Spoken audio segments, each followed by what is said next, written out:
Welcome to voice of Tamil viewers. நம்மளுடைய தமிழக முதல்வர் விஜய் அவர்கள் டெல்லிக்கு 2 நாள் பயணம் மேற்கொண்டிருந்தாரு அப்படின்றது நம்ம எல்லாருக்குமே தெரியும். நம்ம ஆரம்பத்தில் என்ன சொல்லியிருந்தோம் அப்படின்னா, நம்மளுடைய இந்திய பிரதமராக இருக்கக்கூடிய மோடி அவர்களையும் சந்திக்க போறாரு. இந்த சைடு காங்கிரசினுடைய முக்கிய தலைவர்களையும் நம்மளுடைய முதல்வர் விஜய் அவர்கள் சந்திக்க போறாரு. அதுக்காக தான் டெல்லிக்கு போயிருக்காரு அப்படின்னு சொல்லியிருந்தோம். ஆனால் கடைசியில் பார்த்தோம் அப்படின்னா மோடி அவர்களை சந்திச்சிருக்கிறாரு, அதுக்கப்புறம் மத்திய நிதியமைச்சரை சந்திச்சிருக்கிறாரு. ஆனால் இந்த சைடு காங்கிரசினுடைய தலைவர்களை சந்திக்காம திரும்ப ரிட்டன் வந்துட்டு சென்னைக்கு வந்துட்டாரு. ஏன் காங்கிரசினுடைய தலைவர்களை போயிட்டு நம்மளுடைய முதல்வர் விஜய் அவர்கள் சந்திக்கல, என்ன ஆச்சு அப்படின்றத நாம இந்த வீடியோக்குள்ள பார்க்கலாம். அதை தாண்டி இன்னும் பல முக்கியமான விஷயங்கள் வீடியோக்குள்ள வந்துட்டு நாம பேச போறோம். இதுல அதாவது நம்மளுடைய தமிழக முதல்வர் விஜய் அவர்கள் காங்கிரசினுடைய தலைவர்களை சந்திக்காம வந்துட்டாரு அப்படின்னோட நிறைய மெயின் ஸ்ட்ரீம் மீடியாக்கள் பார்த்தோம் அப்படின்னா வரிசையா போஸ்ட் போட ஆரம்பிச்சிட்டாங்க.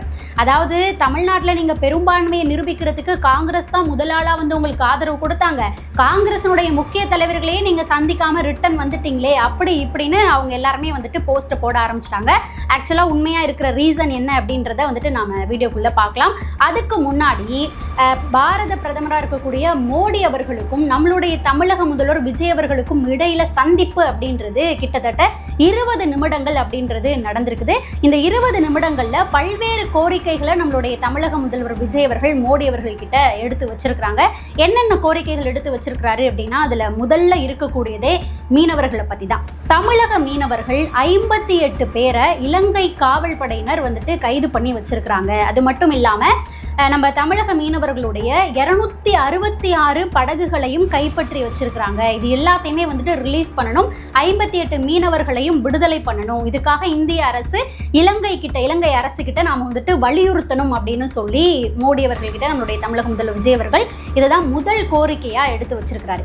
இந்த 2026 மட்டுமே பார்த்தோம் அப்படின்னா 12 முறை கைது நடவடிக்கை அப்படின்றது தமிழக மீனவர்கள் மேல இலங்கை கடற்படையினர் பண்ணியிருக்கிறாங்க. ஸோ அது எல்லாத்தையுமே சுட்டி காட்டி அவங்க எல்லாருமே சீக்கிரமாவே ரிலீஸ் பண்ணி கொண்டுட்டு வரணும், நீங்க வந்துட்டு வலியுறுத்தணும் அப்படின்றது தான் முதல் கோரிக்கையா நம்மளுடைய தமிழக முதல்வர் விஜய் அவர்கள் எடுத்து வச்சிருக்கிறாரு. அடுத்ததா 2வது கோரிக்கையா என்ன பேசியிருக்கிறாரு அப்படின்னு பார்த்தோம்னா, இந்த மேகதாது அணையை பத்தி தான் பேசியிருக்கிறாரு. காவிரி ஆற்றை வந்துட்டு குறுக்க மேகதாது அணையை வந்துட்டு கட்டணும் அப்படின்றதுல தான் கர்நாடக அரசு ரொம்ப உறுதியா ரொம்ப நாளா பிரச்சனை எல்லாம் கிளப்பிட்டு இருக்கிறாங்க அப்படின்றது நம்ம எல்லாருக்குமே தெரியும். கொஞ்ச நாளைக்கு முன்னாடி கூட பார்த்தோம் அப்படின்னா நம்மளுடைய முதல்வர் விஜய் அவர்கள் மோடி அவர்களுக்கு ஒரு கடிதமும் எழுதியிருந்தாரு. அந்த கடிதத்துக்கு பிறகு இப்ப நேரில் போகும்போதும் இதை ஒரு கோரிக்கையா வச்சு பேசிட்டு வந்திருக்கிறாரு. ஆக்சுவலா உச்சநீதிமன்றம் என்ன ஒரு தீர்ப்பு அறிவிப்பு ஆர்டர் போட்டிருக்கிறாங்க அப்படின்னு பார்த்தா, அந்த காவிரி ஆற்றோட படுகைகள் இருக்கு இல்லையா, சுத்தப்பட்ட ஏரியாக்கள்லாம் இருக்கு இல்லையா, அங்க என்னென்ன மாநிலங்கள் இருக்குன்னா புதுச்சேரி, கேரளா, தமிழ்நாடு, கர்நாடகா இருக்குது.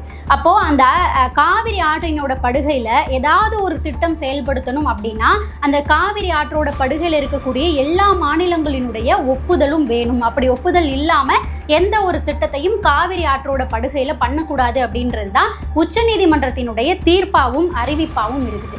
ஆனா அந்த உச்சநீதிமன்றம் போட்ட அறிவிப்பையும் தீர்ப்பையும் மீறி கர்நாடக மாநிலம் என்ன பண்ணியிருக்கிறாங்க அப்படின்னா மேகதாது அணையை கட்டுறதுக்கான முயற்சிகளை வந்துட்டு எடுத்துட்டு இருக்கிறாங்க. இப்போ சமீபத்தில் பார்த்தோம் அப்படின்னா கர்நாடக மாநிலத்தினுடைய துணை முதல்வர் என்ன பேசியிருந்தாரு அப்படின்னா, நாங்கள் மேகதாது அணையை கட்டுறதுக்கு பூமி பூஜையெல்லாம் போட போறோம் அப்படின்ற மாதிரி பேசியிருந்தாரு. ஸோ அந்த டைம்ல தான் நம்மளுடைய தமிழக முதல்வர் விஜய் அவர்கள் மோடி அவர்களுக்கு கடிதமும் எழுதியிருந்தாங்க. இதை தடுத்து நிறுத்தணும், உச்சநீதிமன்றத்தினுடைய தீர்ப்பை மீறக்கூடாது அப்படின்னு சொல்லி கர்நாடக அரசுக்கு நீங்க வந்து வலியுறுத்துங்க அப்படின்ற மாதிரி கடிதமும் எழுதியிருந்தாரு. நேர்லையும் போய் அதுதான் சொல்லிட்டு வந்திருக்காரு. அடுத்ததா 3வது விஷயம் என்ன அப்படின்னு பார்த்தோம்னா, இந்த தமிழ் தாய் வாழ்த்து பிரச்சனையை பத்தி பேசியிருக்கிறாரு. என்னன்னா, நீங்க பிப்ரவரியில தேசிய பாடல்கள் அதாவது வந்தே மாதரம், தேசிய கீதம் தான் முதல்ல வந்துட்டு பாடப்படணும், அடுத்துதான் தமிழ் தாய் வாழ்த்து பாடப்படணும் அப்படின்ற மாதிரி ஒரு அறிவிப்பு வெளியிட்டு இருந்தீங்க. அதை வந்துட்டு கொஞ்சம் பாருங்க, பார்த்து மறுபரிசீலனை பண்ணுங்க. தமிழகத்தில் நடக்கக்கூடிய எல்லா அரசு நிகழ்வுகள்லையும் தமிழ் தாய் வாழ்த்து தான் முதல்ல பாடப்படணும், அதுக்கு வந்துட்டு மறுபரிசீலனை பண்ணி அறிவிப்பு வெளியிடுங்க அப்படின்ற மாதிரி அதையும் ஒரு கோரிக்கையா வச்சுட்டு வந்திருக்காரு. அடுத்ததா பார்த்தோம் அப்படின்னா, பிரதமர் மோடி அவர்களை சந்திச்சதுக்கு அப்புறம் மத்திய நிதியமைச்சராக இருக்கக்கூடிய நிர்மலா சீதாராமன் அவர்களை நம்மளுடைய முதல்வர் விஜய் அவர்கள் போய் சந்திச்சிருந்தாரு. சந்திச்சு அவங்களுக்கு பொக்கையெல்லாம் கொடுத்துட்டு பொன்னாடையெல்லாம் போத்துனதுக்கு அப்புறம் அவங்க கிட்டையும் ஒரு சில கோரிக்கைகளை எடுத்து வச்சுட்டு வந்திருக்கிறாரு. என்ன கோரிக்கை வச்சிருக்கிறாரு அப்படின்னா, கோவை, ஓசூர், மதுரை இந்த இடங்கள் எல்லாத்துலேயுமே மெட்ரோ பணிகளை தொடங்கணும், அதுக்கு வந்துட்டு நிதி ஒதுக்குங்க அப்படின்ற மாதிரி கோரிக்கையை வச்சிருக்கிறாரு. அடுத்ததா பார்த்தோம் அப்படின்னா, தேசிய கல்வி நிறுவனங்கள்ல தேசிய கல்வி கல்வி நிறுவனங்களை நம்மளுடைய தமிழகத்தில் வந்துட்டு நிறுவனம் அப்படின்ற ஒரு கோரிக்கையையும் நிதியமைச்சர்கிட்ட நம்மளுடைய தமிழக முதல்வர் விஜய் அவர்கள் வச்சுட்டு வந்திருக்கிறாரு. இப்போ அடுத்ததாக பார்த்தோம் அப்படின்னா, முதல்ல பிரதமர் மோடி அவர்களை சந்திச்சாரு, அடுத்தது வந்துட்டு நிதியமைச்சரையும் சந்திச்சாரு. சந்திச்சதுக்கு அப்புறம் என்ன பண்ணியிருக்கிறாரு அப்படின்னா, மத்திய அரசுல வேலை பார்த்துட்டு இருக்கக்கூடிய தமிழகத்தை சேர்ந்த IPS IAS அதிகாரிகளை வரவழைத்து அவங்களோடையும் ஆலோசனை கூட்டத்தை நடத்தி சில விஷயங்களை வந்துட்டு கேதர் பண்ணிட்டு நேராக அதுக்கப்புறம் கிளம்பி சென்னைக்கு வந்துட்டாரு. இதுல காங்கிரசினுடைய முக்கிய தலைவர்களை சந்திக்கவே இல்லை. அங்க டெல்லியில பார்த்தோம் அப்படின்னா ராகுல் காந்தி அவர்கள், அதுக்கப்புறம் விஜய் அவர்கள் இருக்கிற மாதிரி பேனர்லாம் வந்துட்டு அடிச்சு வச்சிருந்தாங்க, போஸ்டர்லாம் கூட ஒட்டியிருந்தாங்க. ஸோ அந்த வகையிலையும் நம்மளுடைய முதல்வர் விஜய் அவர்கள் காங்கிரசினுடைய தலைவர்களை சந்திக்காம திரும்ப ரிட்டர்ன் வந்துட்டாரு. ஆக்சுவலாக ஏன் சந்திக்கலை அப்படின்னா, தமிழகத்தில் அவசர வேலைகள் இருக்கிறதா அழைப்பு வந்ததுனால நம்மளுடைய தமிழக முதல்வர் விஜய் அவர்கள் கிளம்பி சென்னைக்கு வந்திருக்கிறாரு. மீண்டும் பார்த்தோம் அப்படின்னா ஜூன் 11ஆம் தேதி டெல்லிக்கு வந்துட்டு செல்ல இருக்கிறாரு. அப்போ போயிட்டு காங்கிரசினுடைய முக்கிய தலைவர்களை நம்மளுடைய தமிழக முதல்வர் விஜய் அவர்கள் சந்திக்க இருக்கிறாரு. இந்த தகவலும் வெளியாயிருக்கு. இந்த தகவலை இப்போ சொன்னது யாரு அப்படின்னு கேட்டால் காங்கிரசினுடைய MP தான் வந்து சொல்லியிருக்காரு. அடுத்ததா பார்த்தோம் அப்படின்னா திமுகவை சேர்ந்த KN நேரு அவர்கள், இவரை வந்துட்டு எல்லாருக்குமே தெரிஞ்சிருக்கும், ரொம்ப ஃபேமஸானவர், எல்லாருக்குமே தெரிஞ்சிருக்கும் அப்படின்னு நினைக்கிறேன். இன்னொரு விஷயம் சொல்கிறேன், அதை சொன்னால் டக்குன்னு உங்க எல்லாருக்குமே ஞாபகம் வந்துடும். நகராட்சி துறையில மட்டும் 1200 கோடி ஊழல் செஞ்சவர் தான் இந்த KN நேரு அவர்கள். கிட்டத்தட்ட 3 முறை அமலாக்கத்துறை DGP அலுவலகத்துக்கு இவர் மேல நடவடிக்கை எடுங்க, விசாரணை பண்றதுக்கு பெர்மிஷன் கொடுங்க அப்படின்னு சொல்லி அமலாக்கத்துறை 3 முறை DGP அலுவலகத்துக்கு கடிதம் அனுப்பிக்கிட்டே இருந்தாங்க. ஆனா நடவடிக்கை எதுவுமே எடுக்கப்படல. அவர்கிட்ட விசாரணை நடத்துறதுக்கு பெர்மிஷனும் வந்துட்டு கொடுக்கல. ஏன் அப்படின்னா, அப்போ நடந்துகிட்டு இருந்த ஆட்சி யாருடைய ஆட்சி? DMKவினுடைய ஆட்சி. அவங்களுடைய அமைச்சரை விசாரிக்கிறதுக்கே அமலாக்கத்துறைக்கு அவங்களே வந்துட்டு பெர்மிஷன் கொடுப்பாங்களா? அதனால அந்த விஷயத்தை அப்படியே தள்ளி போட்டுக்கிட்டே இருந்தாங்க. இதெல்லாம் நடந்தது நம்ம எல்லாருக்குமே தெரியும் இல்லையா? ஸோ அவர் தான் வந்துட்டு KN நேரு அவர்கள். இப்போ யாருடைய ஆட்சி வந்திருக்கு அப்படின்றது நம்ம எல்லாருக்குமே தெரியும், TVK ஆட்சி. இப்போவும் வந்துட்டு அமலாக்கத்துறை அடுத்து லெட்டர் அனுப்புவாங்க, TVK அரசும் பெர்மிஷன் கொடுத்துருவாங்க, EDயும் அவங்களுடைய வேலையை பார்க்க ஆரம்பிச்சிருவாங்க. KN நேரு அவர்களை அழைச்சிட்டு போய் விசாரிக்க வேண்டிய விஷயங்கள் எல்லாத்தையுமே வந்துட்டு விசாரிப்பாங்க. அதுவும் வந்துட்டு அடுத்தடுத்து நடக்க போகுது. செந்தில் பாலாஜி அவர்களுக்கு அடுத்தபடியாக KN நேரு அவர்கள் தான் போக போறாரு. அது எல்லாமே ஒன்று ஒன்றா வந்துட்டு நடக்க போகுது. ஓகே, இப்போ விஷயம் என்ன அப்படின்னு பார்த்தா, KN நேரு அவர்கள் இப்போ சமீபத்தில் வந்துட்டு ஒரு ஸ்பீச் கொடுத்துருக்கிறாரு. யாரை பற்றி பேசியிருக்கிறாரு அப்படின்னு பார்த்தா, நம்ம தாவேகாவை பற்றி ஒரு ஸ்பீச் கொடுத்துருக்காரு. இவர் பேசினோன்னே எலெக்ஷனுக்கு முன்னாடி எலெக்ஷனுக்கு பின்னாடி அப்படின்னு சொல்லிட்டு இவர் பேசின விஷயங்கள் இப்போ ரொம்பவே ட்ரெண்ட் ஆகிட்டு இருக்கு. முதல்ல எலெக்ஷனுக்கு முன்னாடி இவர் என்ன பேசினாரு அப்படின்றத சொல்லிடுறேன். அப்போ என்ன பேசியிருந்தாரு அப்படின்னா, தாவேகா வந்துட்டு ஒரு கட்சியாக கூட நாங்கள் நினைக்கல, இதில் DMKவுக்கு ஆப்போசிட் TVK அப்படின்னு சொல்கிறதுக்கு கூட TVKக்கு தகுதி கிடையாது அப்படின்ற மாதிரிலாம் சொல்லி கிண்டல் பண்ணி ஏளனமாக பேசி ஸ்டேஜில் எல்லாரும் சிரித்து அந்த நிகழ்வுகள் எல்லாத்தையும் எப்போ எலெக்ஷனுக்கு முன்னாடி பேசிகிட்டு இருந்தாங்க. ஆனால் எலெக்ஷனுக்கு பின்னாடி மக்கள் என்ன தீர்ப்பை கொடுத்தாங்க, என்ன நடந்தது, அவங்களுடைய நிலைமை இப்போ என்ன அப்படின்றது நம்ம எல்லாருக்குமே நல்லா தெரியும். இப்போது எலெக்ஷன்லாம் முடிஞ்சு நம்மளுடைய தளபதி விஜய் அவர்களும் முதல்வர ஆட்சி பொறுப்பேற்று TVKவினுடைய ஆட்சி தான் இப்போ நடந்துட்டு இருக்கு இல்லையா? இப்போ KN நேரு அவர்கள் என்ன பேசியிருக்கிறாரு அப்படின்னா, TVKவினுடைய அலை, விஜய் அவர்களுடைய அலை இந்த அளவுக்கு வீசும்னு நாங்கள் யோசிச்சு கூட பார்க்கல. எங்களுக்கு ஆப்போசிட் எதிரி அதிமுக தான் அப்படின்னு நாங்கள் அதிமுகவை ஃபோக்கஸ் பண்ணி மட்டும்தான் நாங்கள் வேலையை பார்த்துட்டு இருந்தோம். இடையில டக்குன்னு வந்து பார்த்தா TVK ஜெயிச்சு இப்போ அவர் வந்துட்டு முதலமைச்சராக ஆகிட்டாரு. நாங்கள் வந்துட்டு கொஞ்சம் அலட்சியமாக இருந்துட்டோம். அது மட்டும் இல்லாமல் விஜய் அவர்களுடைய அலை இந்த அளவுக்கு வீசும்னு நாங்கள் கொஞ்சம் கூட எதிர்பார்க்கல. ஏன்னா அவர் நாங்கள் எதிரியாக கூட நினைக்கல. ஆனால் இடையில வந்துட்டு அவர் ஜெயிச்சுட்டு போயிட்டாரு அப்படின்ற மாதிரி விஷயங்களை பதிவு பண்ணியிருக்கிறாரு. அதுவும் ரொம்ப பணிவாக பேசியிருக்கிறாரு. முன்னாடி பேசின டோன் வேற மாதிரி இருந்தது எலெக்ஷனுக்கு முன்னாடி, இப்போ அவர் பேசியிருக்க டோன் வந்துட்டு வேற மாதிரி இருக்கு. ரெண்டுக்கும் டிஃப்ரென்ஸ் இருக்குது. இப்போ கொஞ்சம் பணிவா பேசுற மாதிரி பேசியிருக்கிறாரு. இதுல இன்னொரு விஷயமும் சொல்லியிருக்கிறாரு. என்ன அப்படின்னா, எம்ஜிஆர் அவர்கள் அந்த டைமில் பார்த்தோம் அப்படின்னா, எம்ஜிஆர் அவர்கள் வந்தப்போ அவருடைய அலை வீசினப்போ கூட நாங்கள் திருச்சியில் ஒரு 2 இடங்களில் ஜெயித்தோம். ஆனால் இப்போ விஜய் அவர்களுடைய அலை வீசும்போது எங்களால் ஒரு இடத்துல கூட ஜெயிக்க முடியல அப்படின்றத சொல்லி அவர் புலம்பிட்டு இருக்கிறாரு. அந்த வீடியோலாம் நீங்களும் பார்த்துருப்பீங்க அப்படின்னு நினைக்கிறேன். ஒருவேளை ஏன் இப்போ இவர் வந்துட்டு இவ்வளோ பவ்யமாக சில விஷயங்களை பணிவாக ஏன் பேசுகிறாரு அப்படின்னா, அடுத்ததா செந்தில் பாலாஜிக்கு அடுத்ததா அவர்கிட்ட தான் வந்துட்டு அமலாக்கத்துறை திரும்ப போறாங்க இல்லையா, அதுக்கு டிவிக்கு அரசாங்கம் தான் பெர்மிஷன் கொடுக்கணும். சைன் போட்டுருவாருன்னு வச்சுக்கோங்களேன் நம்மளுடைய முதல்வர் விஜய் அவர்கள். ஸோ அந்த இடி ரைடு வரப்போகுது, இடி வந்துட்டு பிடிச்சிட்டு போறாங்க அப்படின்ற ஒரு பதட்டத்துல தான் அவர் இவ்வளோ பணிவா பேசுறாரோ அப்படின்ற ஒரு டவுட்டும் வருது. மக்களே, உங்களுக்கு பார்க்கும்போது என்ன தோணுது அப்படின்றதையும் கமெண்ட்ல சொல்லுங்க. அடுத்ததா பார்த்தோம் அப்படின்னா அதிமுகக்குள்ள நடந்துட்டு இருக்கக்கூடிய ஒரு விஷயம். இவ்வளோ நாள் என்ன ஆச்சு அப்படின்னா, அதிமுகக்குள்ள இபிஎஸ் அவர்களுடைய தலைமையில் ஒரு 22 எம்எல்ஏக்கள், இந்த சைடு எஸ்பி வேலுமணி அவர்கள், அதுக்கப்புறம் சிவி சண்முகம் அவர்களுடைய ஒரு 25 எம்எல்ஏக்கள் அப்படின்னு சொல்லிட்டு 2ஆ பிரிஞ்சிருந்தாங்க. நேற்றுக்கு வீடியோவில் நம்ம பேசியிருந்தோம், 2 பேரும் ஒன்றா சேர்ந்துட்டாங்க. ஆனால் சிவி சண்முகம் அவர்கள், அதுக்கப்புறம் முன்னாள் அமைச்சர் விஜயபாஸ்கர் அவர்கள்லாம் எடப்பாடி பழனிசாமி அவர்களோட சேர முடியாதுன்னு சொல்லி அவங்களோட பதவியை ராஜினாமா பண்ணுற அளவுக்கு, எம்எல்ஏ பதவியை ராஜினாமா பண்ணுற அளவுக்கு போயிட்டாங்க அப்படின்ற விஷயங்களை நம்ம சொல்லியிருந்தோம். இப்போவும் அதே மாதிரி தான் இருக்குது. எஸ்பி வேலுமணி அவர்கள் அவங்க 2 பேரை தவிர்த்து மிச்சம் இருக்கக்கூடிய எம்எல்ஏக்கள் எல்லாருமே வந்துட்டு இபிஎஸ் அவர்களோட போயிட்டு சேர்ந்துட்டாங்க. ஆனால் சிவி சண்முகம் அவர்கள், அதுக்கப்புறம் விஜயபாஸ்கரன் அவர்கள் 2 பேர் மட்டும் போயிட்டு சேரலை. அவங்களுடைய பதவியை, எம்எல்ஏ பதவியை ராஜினாமா பண்ணணும் அப்படின்ற நிலையில மட்டும் இப்போ உறுதியா இருக்கிறாங்க. இப்போ இன்னொரு விஷயம் என்ன அப்படின்னு பார்த்தா, எஸ்பி வேலுமணி அவர்கள், அதாவது முன்னாடி இபிஎஸ் அவர்கள் கிடையாது, நாங்க தனியா பிரிஞ்சிருக்கிறோம், நாங்க வந்துட்டு தாவைக்காக ஆதரவு கொடுக்குறோம் அப்படின்னு சொல்லிட்டு சட்டசபையிலலாம் எழுந்து நின்று அவர் பேசியிருந்தார் தெரியுமா.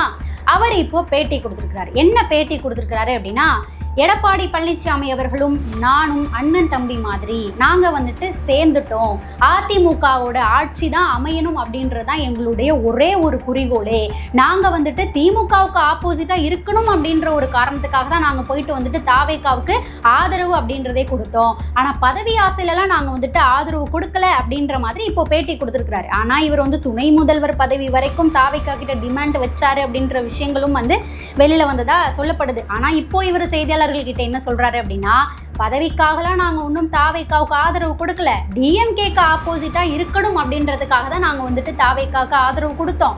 இப்போ நாங்க ஒன்றும் ஆதரவுலாம் கொடுக்கலப்பா, நாங்க போயிட்டு ஒன்னா சேர்ந்துட்டோம்.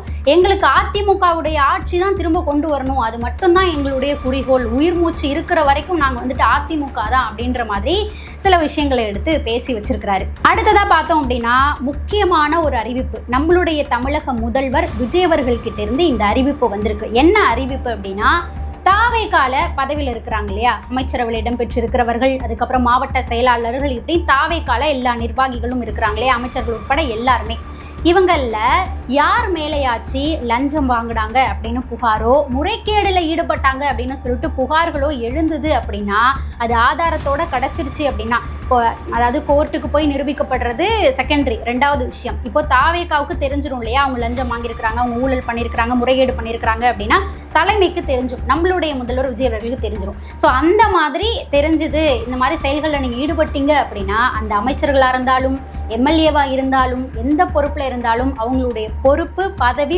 உடனடியாக பறிக்கப்படும், கட்சியை விட்டு நீங்கள் நீக்கப்படுவீங்க அப்படின்ற ஒரு அறிவிப்பை ரொம்ப ஸ்ட்ரிக்டாக நம்மளுடைய தமிழக முதல்வர் விஜய் அவர்கள் டிவிகேல இருக்கக்கூடிய எல்லாருக்குமே வந்து சொல்லியிருக்காரு. அடுத்ததாக பார்த்தோம் அப்படின்னா, இன்னொரு முக்கியமான விஷயமும் இருக்குது. அதாவது இப்போ டிஎம்கேல யார் யாரெல்லாம் முக்கிய கூட்டணி கட்சிகளாக இருந்தாங்களோ அவங்க எல்லாருமே டிவிகேக்கு வந்துட்டாங்க அப்படின்றது நம்ம எல்லாருக்குமே தெரியும்.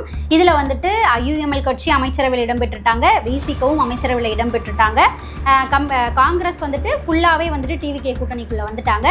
இதில் கம்யூனிஸ்ட் கட்சி மட்டும் வெளியிலேருந்து ஆதரவுன்னு சொல்லியிருக்கிறாங்க. ஆனாலும் அவங்க ஃபுல்லாக டிவிகேக்கு சப்போர்ட் பண்ணுற மாதிரி தான் இப்போ நடந்துட்டு இருக்க சூழலெல்லாம் பேசிகிட்டு இருக்கிறாங்க. நேற்று கூட நம்ம வந்துட்டு நம்மளோட வீடியோவில் பேசியிருந்தோம்.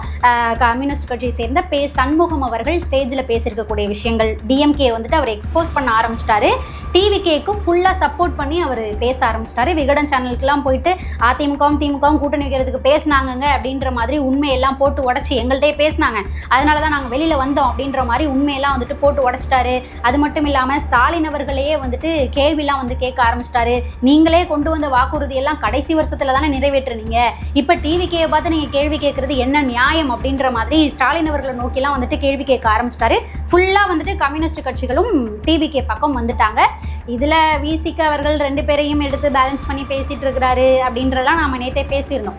அடுத்ததான் இப்போ இன்னொரு விஷயம் என்ன அப்படின்னு பார்த்தா, ஐயுஎம்எல் கட்சி இருக்கிறாங்க இல்லையா, அவங்க தான் எதுவுமே பேசாமல் இருந்தாங்க. இப்போ அவங்களுமே வந்து பேச ஆரம்பிச்சிட்டாங்க. யாருக்கு சப்போர்ட்டாக அப்படின்னா, ஃபுல்லாக டிவிகே சைடு வர மாதிரி பேச ஆரம்பிச்சிட்டாங்க. டிஎம்கே மேலே விமர்சனங்களை வைக்க ஆரம்பிச்சிருக்காங்க. என்ன சொல்லியிருக்கிறாங்க அப்படின்னா, ஃபஸ்ட்டு டிஎம்கே வந்து டிவிகே சைடு போய் அமைச்சரவையில் இடம்பெற்றிருக்கக்கூடிய விசிகேவையும் ஐயுஎம்எல்லையும் பயங்கரமான வார்த்தைகளை சொல்லி விமர்சனம் பண்ண ஆரம்பிச்சாங்களா. அது நிற்கவே இல்லை. தொடர்ந்து அடுத்தடுத்து எங்களால் ஜெயிச்சிங்க ஜெயிச்சுட்டு போய் இப்போ வந்துட்டு தாவேக்கால சேர்ந்துருக்கிறீங்க, திமுகவோட நிலையில தான் நீங்கள் இருந்தீங்க, திமுகவில் தான் நீங்கள் வந்துட்டு எம்எல்ஏவே ஆனீங்க அப்படின்ற மாதிரி தொடர்ந்து அவங்க மேலே வந்துட்டு விமர்சனங்களை குற்றச்சாட்டுகள் எல்லாம் வச்சுக்கிட்டே இருந்தாங்க இல்லையா. இதுக்கு இப்போ ஐயுஎம்எல் கட்சியினுடைய தலைவர் வந்துட்டு ஹெட் வந்துட்டு இப்போ ரியாக்ட் பண்ணியிருக்கிறாரு.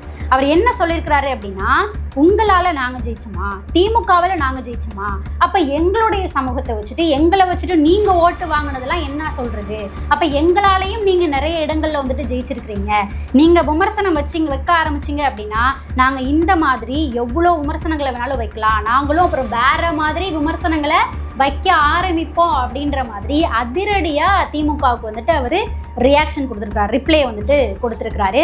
ஸோ கொஞ்சம் கொஞ்சமாக எல்லா கட்சிகளும் ஃபுல்லாக, அதாவது டிஎம்கேல முக்கிய கூட்டணி கட்சிகளாக இருந்தவங்க எல்லாருமே இப்போது டிவிகே பக்கம் வந்துட்டாங்க அப்படின்றது தான் உண்மையான விஷயமே. அடுத்ததாக பார்த்தோம் அப்படின்னா டிஎம்கேவினுடைய கனிமொழி அவர்கள், இவங்க இப்போ என்ன சொல்லியிருக்கிறாங்க அப்படின்னு பார்த்தா, டிவிகேவினுடைய ஆட்சியில் குழந்தைகள், பெண்கள், முதியவர்கள் யாருக்குமே வந்துட்டு பாதுகாப்பே இல்லை, பாதுகாப்பு இல்லாத ஒரு மாநிலமாக தமிழகம் வந்துட்டு இப்போது டிவிகேவினுடைய ஆட்சியில் மாறிடுச்சு அப்படின்ற மாதிரி விமர்சனத்தை எடுத்து வைக்க ஆரம்பிச்சுக்கிட்டே இருக்கிறாங்க. ரொம்ப ஆக்டிவாக விமர்சனங்களை எடுத்து வச்சுக்கிட்டே இருக்கிறாங்க.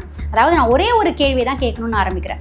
அதாவது நம்மளுடைய தமிழக முதல்வர் விஜய் அவர்கள் ஆட்சி பொறுப்பு ஏற்று எத்தனை நாட்கள் ஆகுது? வெறும் 15-16 நாட்கள் தான் ஆகுது. அதுக்கு முன்னாடி வரைக்கும் உங்களுடைய ஆட்சி, டிஎம்கேவினுடைய ஆட்சி தான் இருந்தது. ஸோ அப்போது வந்துட்டு தமிழகம் வந்துட்டு ரொம்ப பாதுகாப்பாக இருந்தது, இந்த விஷயங்கள் எதுவுமே நடக்கலை.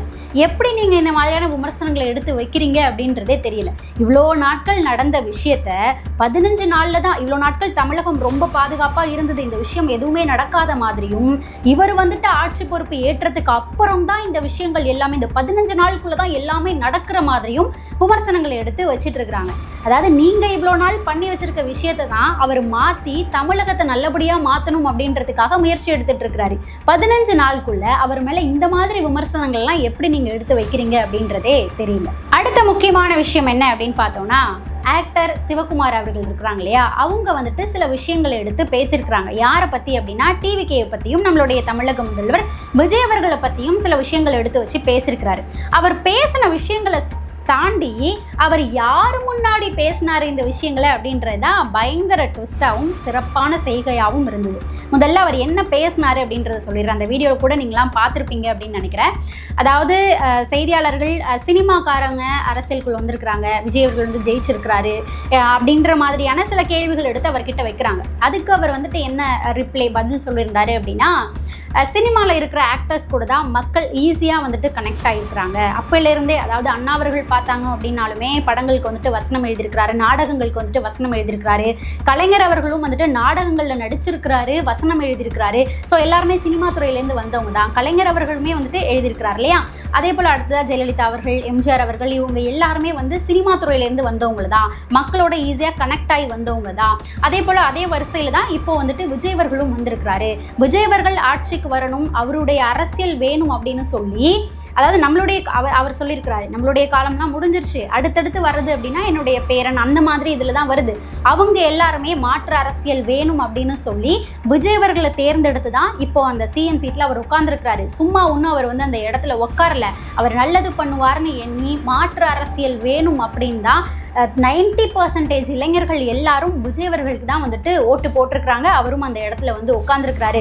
அதாவது நல்லா யோசிச்சு பாருங்க, 75 வருஷ கட்சியும் வேணாம், 50 வருஷ கட்சியும் வேணாம், அவங்களோடது எதுவுமே எங்களுக்கு தேவையில்லை அப்படின்னு சொல்லி தான் இப்போ விஜய் அவர்களை தேர்ந்தெடுத்து அந்த இடத்துல வந்து உட்கார வச்சிருக்காங்க. இது வந்து மக்களுடைய தீர்ப்பு, மக்களுடைய தீர்ப்பை தவறுன்னு சொல்றதுக்கு யாருக்கும் உரிமை கிடையாது, யாரும் சொல்லவே கூடாது அப்படின்ற வார்த்தைகளை எடுத்து வச்சு பேசியிருக்கிறாரு.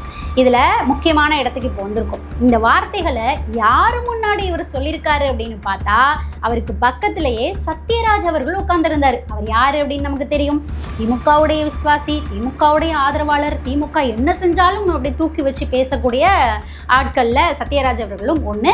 ஸோ அவர் வந்து அந்த ஸ்டேஜில் அவருக்கு பக்கத்துலேயே உட்காந்துருக்கிறாரு. அவரை வச்சுக்கிட்டே இந்த விஷயங்கள் எல்லாத்தையும் சிவகுமார் அவர்கள் செய்தியாளர்களுக்கு முன்னாடி எடுத்து வச்சிருக்கிறாரு.